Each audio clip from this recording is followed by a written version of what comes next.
Tidak. Ini kan baru selesai pelantikan kemarin. Datang selesai pelantikan, datang melaporkan sudah selesai pelantikan, dan kemudian selanjutnya sebelum melangkah pasti arahan-arahan dari beliau.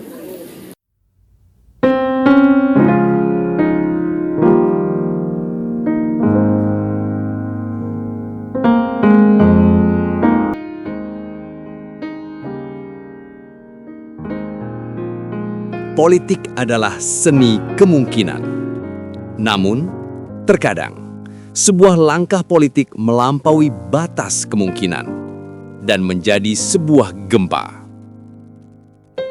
September 2025, peta politik Indonesia yang baru saja selesai digambar ulang pasca pemilu tiba-tiba terkoyak.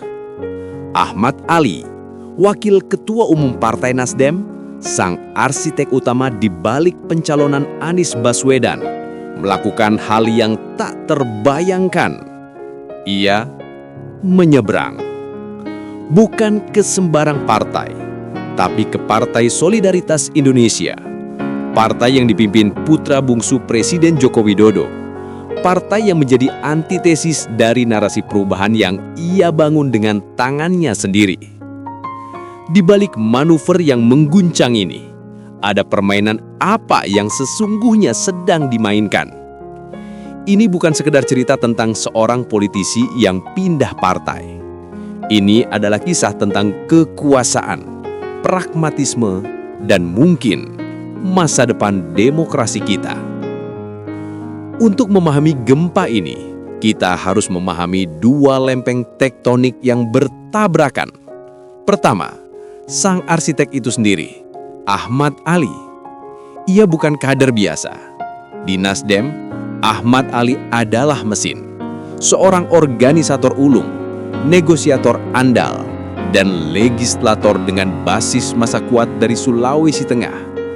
Tapi puncaknya, ia adalah orang pertama, orang yang dengan gigih meyakinkan Surya Paloh bahwa Anies Baswedan adalah kuda pacu terbaik untuk 2024. Kita tidak sedang mencari kekuasaan untuk diri kita sendiri.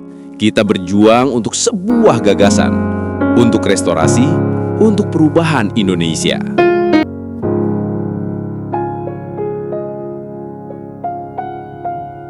Lalu, ada lempeng kedua, Partai Solidaritas Indonesia. Lahir dari rahim idealisme aktivis, PSI adalah anomali.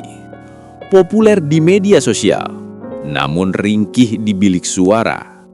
Dipimpin oleh putra presiden, namun selalu gagal menembus gerbang Senayan. Sebuah partai yang memiliki segalanya, kecuali mesin politik yang nyata. Dua dunia yang tampak mustahil bersatu, sang arsitek perubahan dan partai penjaga warisan kekuasaan, kini telah menjadi satu. Langkah ini bukanlah sebuah kebetulan. Ini adalah sebuah perjudian yang diperhitungkan dengan sangat matang. Sebuah simbiosis mutualisme tingkat tinggi. Bagi PSI, ini adalah jalan pintas. Mereka tidak lagi membangun mesin, mereka membelinya. Ahmad Ali adalah Chief Operating Officer yang mereka butuhkan. Seorang profesional berpengalaman yang datang untuk mengubah startup politik yang idealis menjadi korporasi elektoral yang siap tempur di 2029. Misinya jelas, lolos ke Senayan berapapun harganya. PSI sadar idealisme saja tidak bisa membayar ongkos politik. Mereka butuh seorang heavyweight. Ahmad Ali adalah jawabannya. Dia membawa pengalaman, jaringan, dan yang terpenting, realisme politik yang tidak dimiliki PSI selama ini. Dan bagi Ahmad Ali, ini adalah tentang relevansi. Seorang political animal tidak bisa hidup di luar arena. Setelah kekalahan di Pilpres dan kemungkinan dinamika baru di internal Nasdem, PSI menawarkan panggung utama. Posisi ketua harian memberinya kuasa operasional penuh. ia bukan lagi sekedar wakil. Ia adalah nahkoda harian, sebuah kapal baru yang berlayar tepat di jantung pusat kekuasaan. Jika masih ada yang meragukan arah dari manuver ini, Ahmad Ali menghapusnya dalam 24 jam pertama.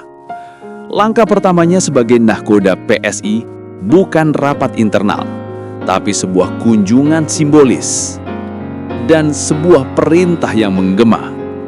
Bela Jokowi dari segala serangan. Apa artinya ini?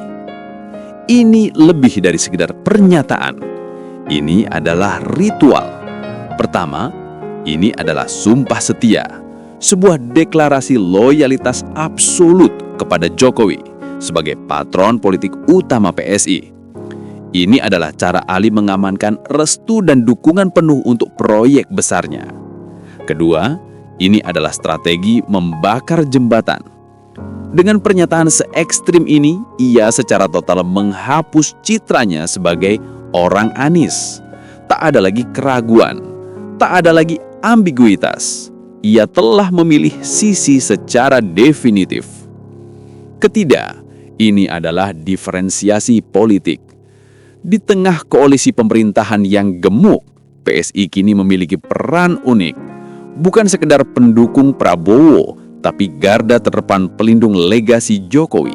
Sebuah ceruk pasar politik yang sangat besar. Sebuah perintah yang menjadi pondasi bagi sebuah bangunan kekuasaan baru. Namun, di setiap bangunan baru, ada reruntuhan dari bangunan lama. Di kantor Partai Nasdem, kepergian Ahmad Ali meninggalkan lebih dari sekedar kursi kosong. Ini adalah kehilangan seorang aset, seorang jenderal lapangan. Tapi lebih dari itu, ini adalah sebuah cermin. Sebuah refleksi tentang soliditas internal, tentang regenerasi, dan tentang apa yang membuat seorang kader loyal atau memilih pergi. Dan cermin ini tidak hanya untuk Nasdem. Fenomena Ahmad Ali menyoroti sebuah krisis yang lebih dalam sistem politik kita. Ini adalah krisis kaderisasi, ketika partai lebih memilih jalan pintas membajak pemain jadi daripada membangun kader dari nol.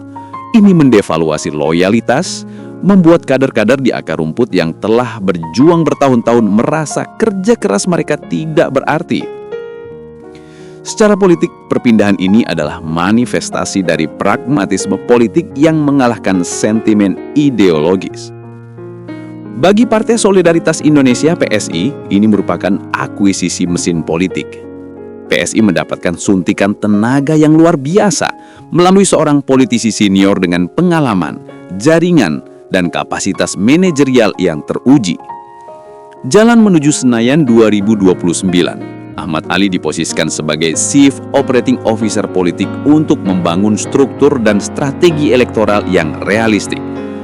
Penegasan garis Jokowi, perintah Ali agar kader membela Jokowi adalah langkah strategis untuk mengkonsolidasikan identitas PSI sebagai penjaga utama warisan Jokowisme. Ini adalah cara untuk mendisiplinkan partai di bawah satu komando narasi yang jelas dan menunjukkan pada Presiden Jokowi serta publik bahwa PSI adalah sekutu yang paling loyal. Bagi Ahmad Ali, penempatan ini merupakan kendaraan politik baru. PSI menawarkan panggung utama dan posisi sentral yang memberinya keleluasaan untuk membangun partai sesuai visinya. Ia kembali dekat dengan pusat kekuasaan, bergabung dengan PSI dan segera merapat ke Jokowi menempatkan Ahmad Ali langsung di jantung kekuasaan. Ini adalah sinyal tegas bahwa ia telah mengalihkan loyalitas dan siap menjadi bagian dari lingkaran dalam pemerintahan. Sedangkan bagi Nasdem, ini merupakan kehilangan aset berharga. Nasdem menghilangkan salah satu kader terbaiknya yang bukan hanya menjadi vote getter di dapilnya, tapi juga seorang organisator dan negosiator ulung di tingkat nasional. Kepergian Ali adalah kerugian strategis yang nyata. Ini juga sinyal keresahan internal. Perpindahan seorang wakil ketua umum dapat mengindikasikan adanya dinamika internal yang kurang solid pasca pemilu. ini bisa menjadi pertanda adanya perbedaan pandangan mengenai arah partai ke depan atau proses regenerasi kepemimpinan yang belum berjalan mulus, serta ujian soliditas partai. Peristiwa ini menjadi ujian bagi soliditas Nasdem. Ia memaksa partai untuk melakukan refleksi dan konsolidasi internal guna mencegah eksodus kader-kader potensial lainnya yang mungkin merasa tidak memiliki masa depan yang cerah di partai tersebut.